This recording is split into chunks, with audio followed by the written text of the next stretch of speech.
Projeto Oficina Básica de Fotografia através das lentes, com a fotógrafa e produtora cultural Cris Roque.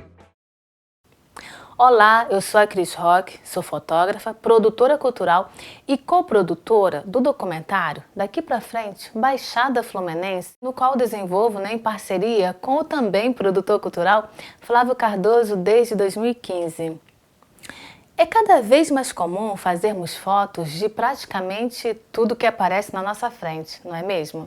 E muito disso ocorre por causa da grande quantidade de smartphones com resoluções cada vez melhores e máquinas fotográficas digitais com preços mais em conta. Pensando nisso, surgiu a ideia de conversarmos sobre a fotografia, essa arte que encanta e que marca gerações e eterniza momentos. Então, o que é a fotografia para você? O que ela representa para nós na atualidade? Uma das definições de fotografia é que é a arte de reproduzir imagens sobre uma superfície fotossensível pela ação da luz ou qualquer espécie de energia radiante, através de uma câmera escura. Também podemos pensar em fotografia como uma técnica que cria imagens através de uma captura de exposição da luz, que dá origem, e a origem também da palavra fotografia vem do grego, foto, luz e grafia, escrever com a luz. Podemos pensar em várias definições. A fotografia foi e continua sendo, no meu ponto de vista, uma forma de eternizar algo que é muito importante para nós. É a representação de um momento que teríamos apenas na memória. Porém, com a fotografia, eternizamos isso. Seja um lugar, uma paisagem, ocasiões especiais, pessoas especiais. Enfim, ela proporciona um leque de infinitas situações. A fotografia tem hoje em dia um campo amplo, seja fotografia jornalística, de eventos, ensaios de casais, casamentos. É muito extenso e dia após dia cabe a nós, como fotógrafos, treinarmos o nosso olhar para captar essas imagens. Ao longo da história, diversas pessoas foram agregando conceitos e processos que deram origem à fotografia como conhecemos hoje, na atualidade. A história da fotografia pode ser contada a partir de experiências executadas por químicos e alquimistas desde a mais remota antiguidade. Muitos foram os pioneiros que pesquisaram como fixar uma imagem, como fazer um retrato. O que para nós hoje é tão fácil de realizarmos até com o smartphone, antes não era. Quando iniciamos na fotografia e adquirimos uma câmera profissional ou semi-profissional, ela tem diversas opções de configurações. Temos o modo automático, o modo de prioridade de abertura e também o modo manual, entre outros que a gente consegue usar dependendo de cada máquina. No modo manual, nós temos todo o controle das funções da câmera: ISO, velocidade do obturador e diafragma. Vamos observar mais na prática tudo o que falamos e utilizarei como demonstração a câmera que tenho, uma Canon 5D Mark III. E se você utilizar outras marcas e séries diferentes, não é problema, você só precisa buscar o equivalente do que estamos mostrando no seu próprio equipamento. Porque a base será a mesma, como você controla o ISO, a abertura do diafragma e a velocidade do obturador. No mais, é você observar onde cada controle está situado em sua própria câmera. E repetir até que essas ações sejam naturais e você comece a praticar sem pensar.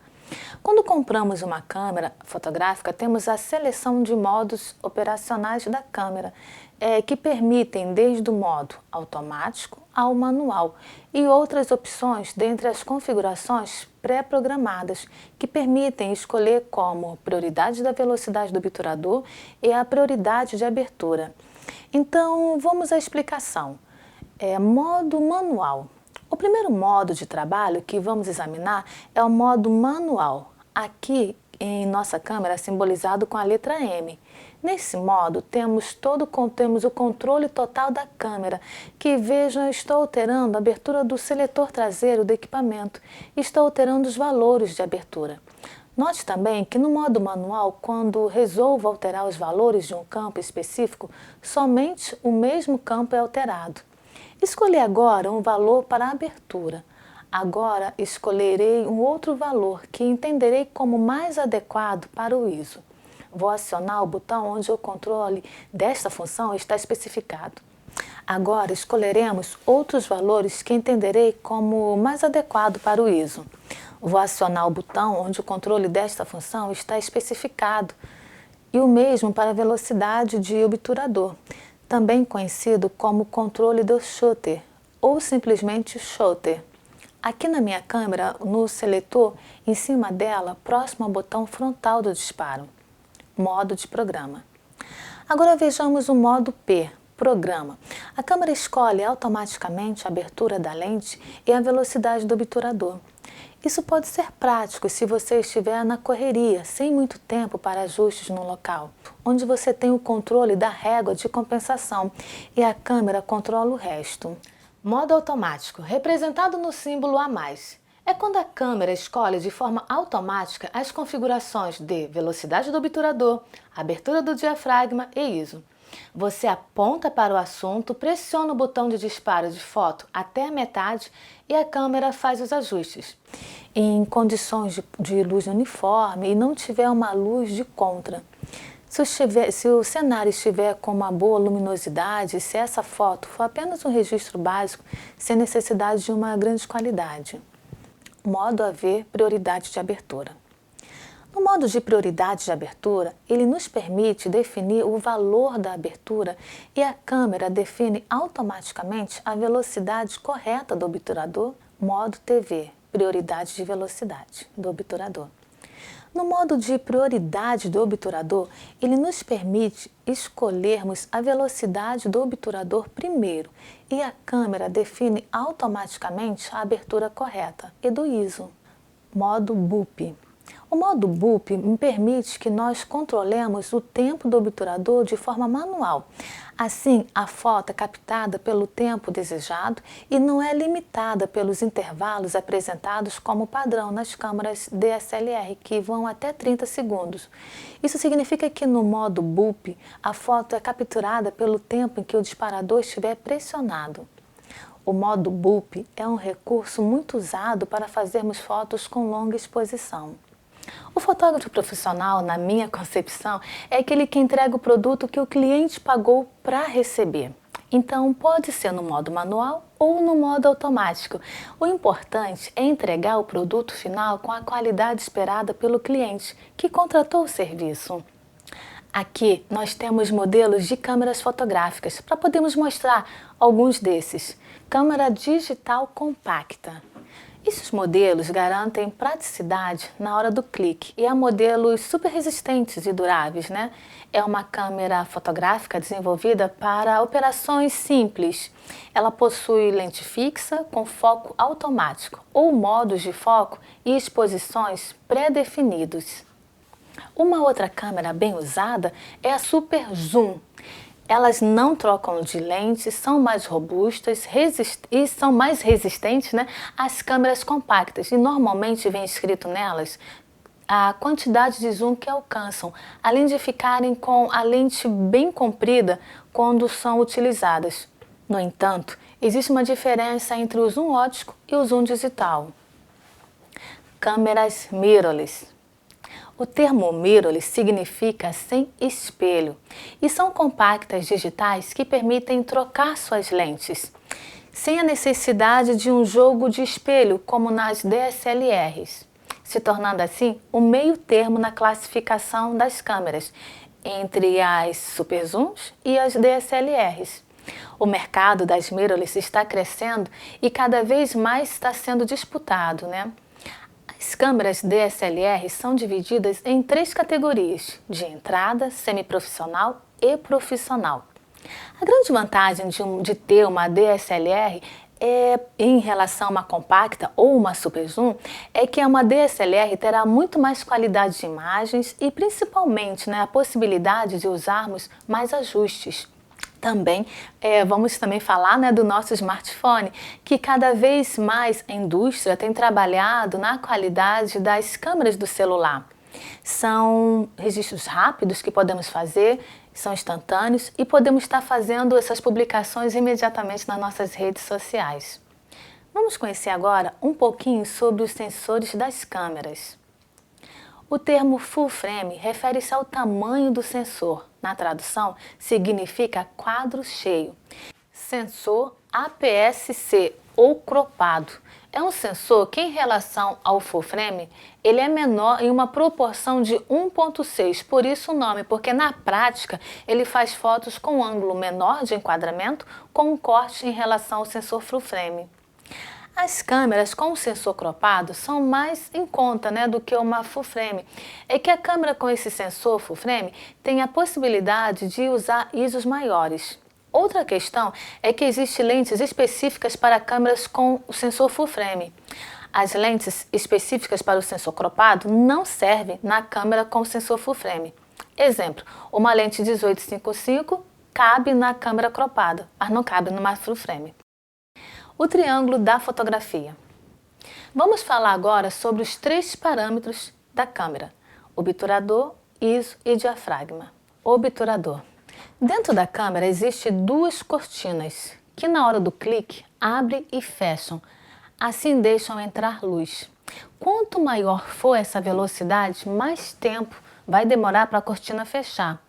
É uma cortina de ação rápida, que abre e fecha durante um curto intervalo de tempo, controlando dessa forma a penetração de luz dentro da câmera.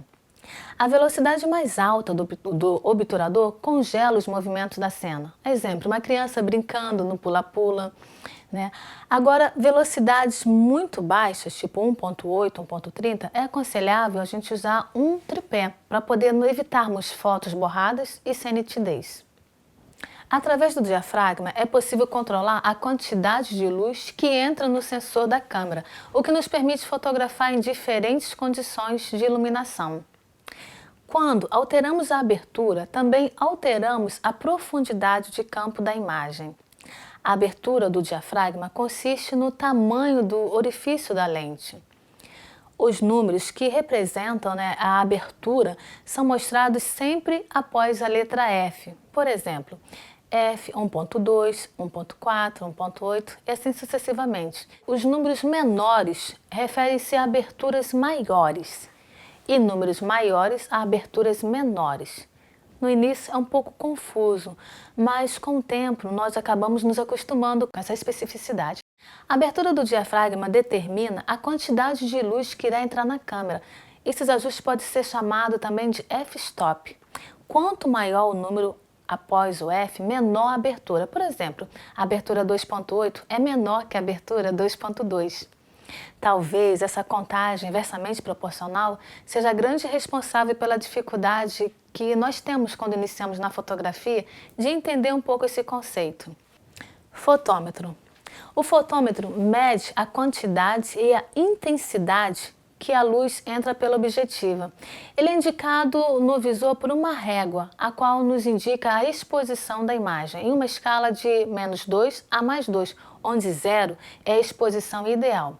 Esta medição é realizada juntamente com outros elementos da câmera, tais como velocidade do obturador, abertura do ISO, abertura do diafragma, né, e ISO.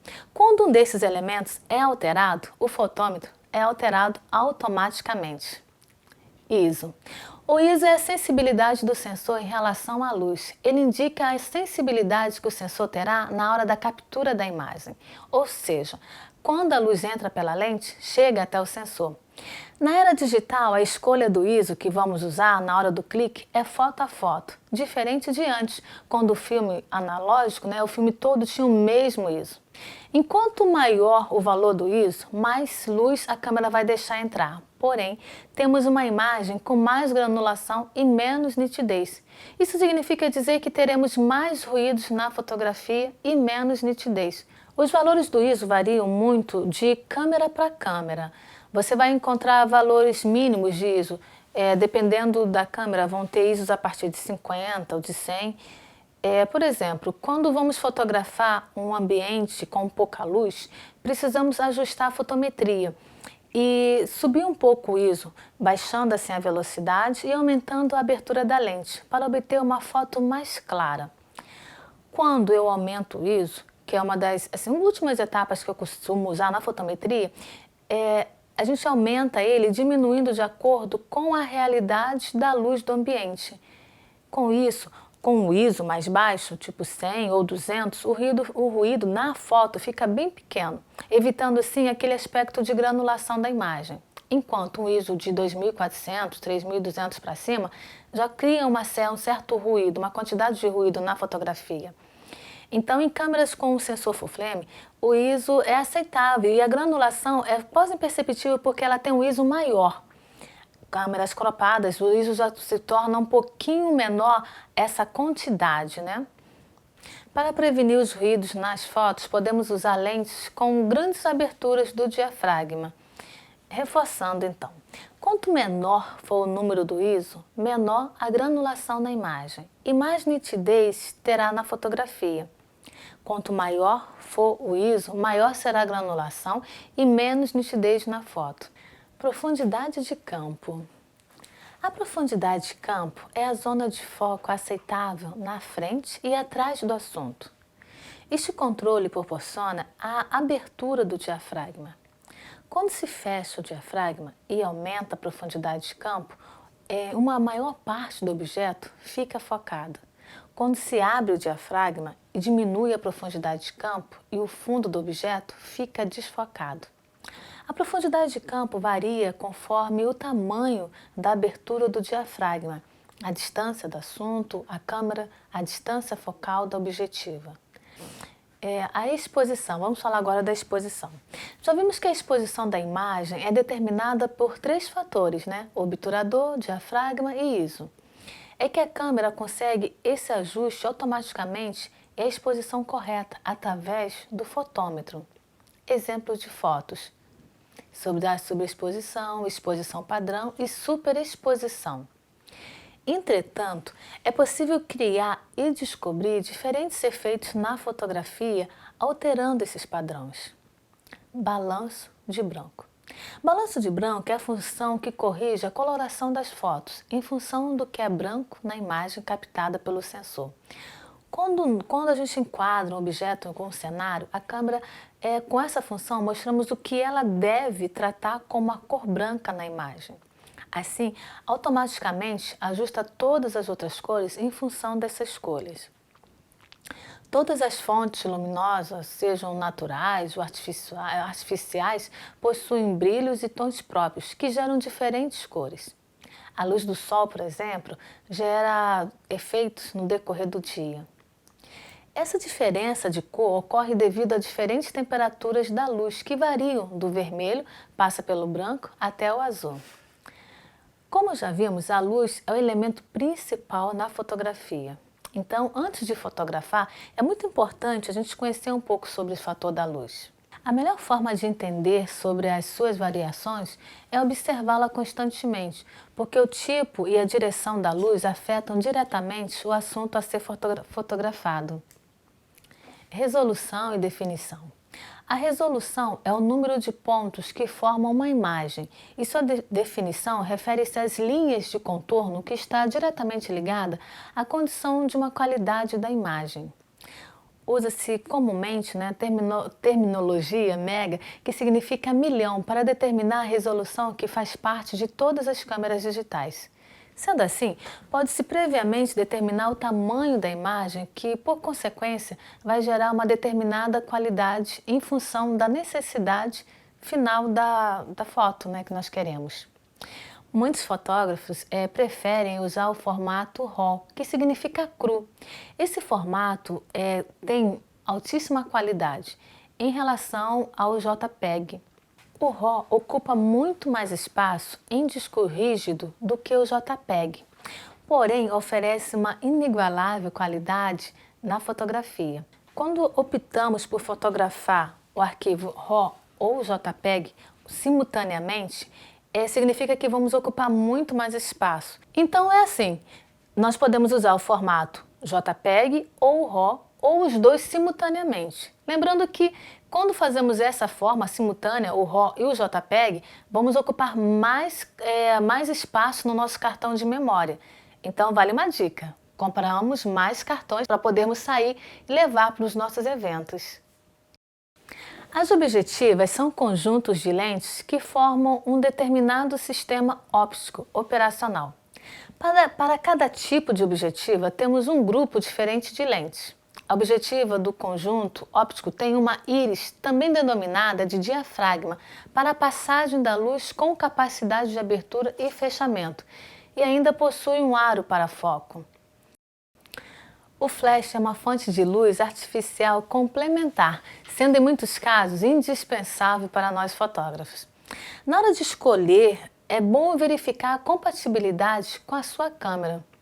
Profissionais necessitam de flashes mais potentes em clarão e em complemento de luz. Para que o flash funcione sem nenhum problema, o ideal é adquirir um flash da mesma marca que a sua câmera, por causa daquela parte ali eletrônica, aqueles pontos metálicos que existem na sapata. Sincronismo. Todo flash trabalha sincronizado com a velocidade do obturador. Quando o flash embutido ou acoplado é acionado, a câmera automaticamente determina a velocidade de sincronismo, optando por trabalhar com velocidades inferiores ao da sincronização, se assim a gente preferir. Observe também que há limite para abaixar a velocidade. Zoom óptico. O zoom óptico é obtido através do movimento do sistema de lentes da câmera fotográfica, que se movimentam até obter a desejada variação da distância focal, fazendo com que a imagem projetada sobre o sensor se altere continuamente, mediante as variações de distância. Em outras palavras, o zoom atua aproximando o objeto visualizado de uma certa distância, admitindo reconhecer detalhes que a olho nu não se conseguiria. Observar como se fosse um binóculo também é reconhecido como sendo o zoom verdadeiro, pois ao aproximar a imagem não faz com que tenha perda de nitidez. Agora vamos falar do zoom digital. Ele é oferecido pelas câmeras digitais e atraindo leigos na fotografia porque ele convence rapidamente na hora de escolha da câmera. O zoom artificial, em termos de resultado, é bem diferente do zoom óptico. Tem sua função fabricada por um software da câmera fotográfica através de algoritmos matemáticos. Diferente do zoom óptico, a imagem que é projetada sobre o sensor não se altera, pois a ampliação do centro de imagem é feita como, por exemplo, quando damos o zoom em uma foto no nosso computador, ou seja, esta perda de nitidez se tornando uma imagem distorcida. Fotometria e os modos de medição da luz que a câmera faz. Modo de medição. É um ajuste feito pela câmera no processo onde realiza a medição da luz do cenário em que será realizada a foto. E uma vez feita essa medição, uma pequena régua indica se sua configuração tende para uma imagem subexposta, ou seja, mais escura, ou superexposta, como em uma imagem mais clara. Dependendo do modo de medição que escolher, a câmera medirá a luz somente em um certo ponto, ou ela medirá em diversos pontos, enquadrando assim várias áreas da imagem. As câmeras que possuem modo manual permitem a configuração do modo de medição e isso pode variar bastante de marca e modelo de câmera. Vamos então verificar esses modos de medição com base na câmera que tenho aqui disponível. Modo matricial. A câmera lerá a luz do cenário enquadrado com base em todos os pontos do quadro e fará a leitura da tela inteira. Assim, define a exposição de luz com base nas informações obtidas por meio dessa medição. Medição ponderada ao centro. Nesse tipo de medição, a exposição é medida exatamente no centro da área captada pela lente. Com isso, ela entende que no centro da cena da exposição está correta e pode expor menos ou mais luz do que nas outras regiões da imagem. Essa opção é ideal para fotografar grupo de pessoas ou objeto em destaque, pois geralmente é onde está a pessoa ou o assunto a ser fotografado. Medição pontual. Com essa medição, a área considerada é apenas uma pequena parte do cenário, no centro da imagem. Então, nesse ponto, a luz é considerada ideal, mas em todos os outros pontos da cena podem ocorrer subexposições ou superexposições de luz. Procure em sua câmera esses ajustes, principalmente quando você quiser fotografar a lua ou uma modelo em um ensaio fotográfico, onde você deseja exatamente a leitura da pele da pessoa fotografada. São exemplos que uso de medição pontual. Medição parcial. Selecionando esse modo de medição, obtém-se uma área de maior de que medição pontual, mais ou menos entre 10 a 15% do total do enquadrado na câmera. É um tipo de medição encontrada em sua maioria nas câmeras da marca Canon. Sua utilidade é para fotografar grandes grupos de pessoas. Quando o assunto é maior do que a área central da foto. Escolha de lentes.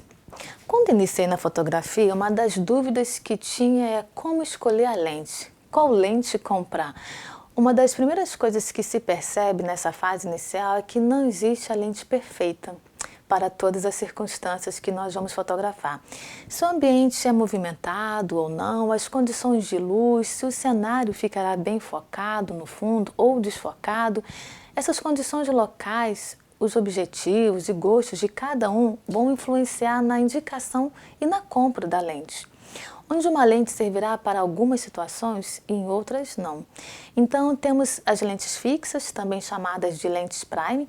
Elas possuem distância focal fixa, e as lentes de distância focal variável, também conhecidas como lentes zoom. Note que falamos de distância focal, e significa dentro do conjunto de lentes o ponto onde a luz converge e sua distância em relação ao sensor, que é indicado em milímetros. Assim podemos entender que lentes fixas possuem uma distância focal única. Por exemplo, uma lente 55mm, 85mm, entre outras. Lentes de distância focal variável possuem opções de distância focal, ou seja, são variáveis. Exemplo, 10-18, 18-55, 24-105 e por aí vai. Vale dizer que cada distância focal nos dará um campo de visão ou enquadramento diferente em uma cena, proporcionando assim as seguintes classificações para esses alcances. As lentes de grande angular, as que chamam de médias, são as que se aproximam mais do campo da visão do olho humano, e as teles. As grandes angulares são lentes que conseguem grande campo de visão. São menores que 35mm, ideais para paisagens, arquitetura, fotografias de grupos, de pessoas. As distâncias focais nessa área das grandes angulares variam entre 8mm, também conhecida como olho de peixe, devido à distorção causada pelo grande campo de visão. Então, são lentes que variam entre 10 a 28mm. As de alcance médio, como disse, estão mais próximas da visão humana, são de 35mm a 50mm. Já a 50 fica aí na fronteira entre uma visão média, a tele ou de grande aproximação. E as lentes tele são de alcance maior de zoom ou aproximação. Podemos usar como exemplo a partir da distância de 85mm, daí segue até 200, 300 em diante. Temos também as lentes macro, que são lentes excelentes para fotografar assuntos muito pequenos, como plantas, insetos. As lentes macro conseguem fazer foco mesmo estando muito próximas do assunto. Algumas observações.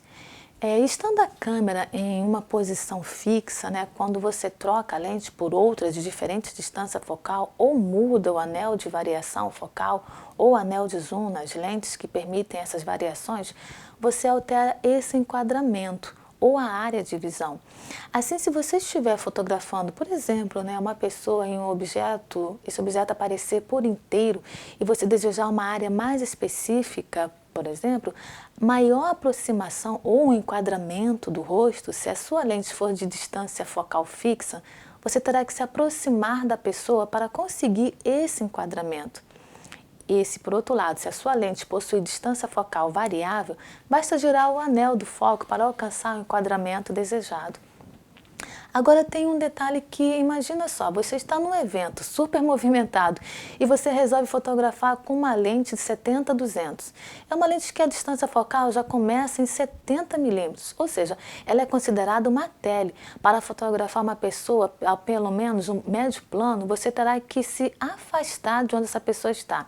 Então você imagina no movimento, numa grande movimentação, as pessoas numa cerimônia, as pessoas atravessando a sua frente. Então é bom pensar sempre, conhecer o ambiente que você vai estar fotografando. Nesse caso, então, vale conhecer o local, estudar primeiro esse enquadramento para você não ter esses riscos, né, de pessoas estarem passando na sua frente. Uma lente que tem um leque de oportunidades que a gente pode usar é a 18-55 e a 24-105, entre outras. Agora vamos falar um pouquinho sobre modos de segurar a câmera. Uma das dificuldades que eu tive logo no início era de entender essa forma de pegar a câmera e segurar com firmeza. Então podemos observar que quando nós temos esse detalhe aqui da câmera fotográfica, que ela encaixa totalmente os nossos dedos. Então eu consigo segurar aqui a câmera com esses 3 dedos para apertar o botão, dando meia apertada para focar. Esse outro dedo aqui atrás, eu consigo deixar ele livre para poder fazer esses pequenos ajustes que se encontram aqui atrás. Então, uma das formas também que a gente considera e configura muito bem também é botar aqui a alça no pescoço. Isso facilita se você estiver em um evento em que tiver grande circulação e você evita assim que a câmera fique solta e que de repente caia da sua mão. Então, segurando aqui, você tem esse controle maior na câmera. Segurando aqui, a gente tem esse dedo livre e aqui eu seguro a lente. Outra forma também que a gente também segura e pode ter a câmera é quando você estiver numa rua ou de repente fazendo uma trilha. Vamos pensar numa trilha, né? Então você tem como jogar a câmera assim para trás. A alça é fundamental para você proteger um pouco a sua câmera. Então você jogou a câmera aqui para trás e você coloca o braço. Então você consegue ter os braços livres para poder estar caminhando. Uma das formas também que eu gosto muito de usar é usar a câmera amarrada aqui nos braços. Facilita também na hora. E a gente precisa sempre pensar que na rua, né, o evento que você esteja fazendo, você tem essa mão livre para poder estar fazendo focos rápidos. Então, são uma das dicas também que a gente pode estar dando aqui para quando nós estamos começando na fotografia. São detalhes importantes que no dia a dia vão fazer grande diferença. É isso. Bem, essa é a base para você desenvolver um conhecimento e habilidade na fotografia. Lembre-se sempre de treinar e continuar estudando. Quanto mais praticar e estudar, melhor ficará. Agradeço a atenção e a confiança, desejo sucesso e lembre-se sempre de compartilhar o que aprende com quem realmente deseja aprender. Isso lhe fará muito bem. Obrigada, gratidão, até a próxima.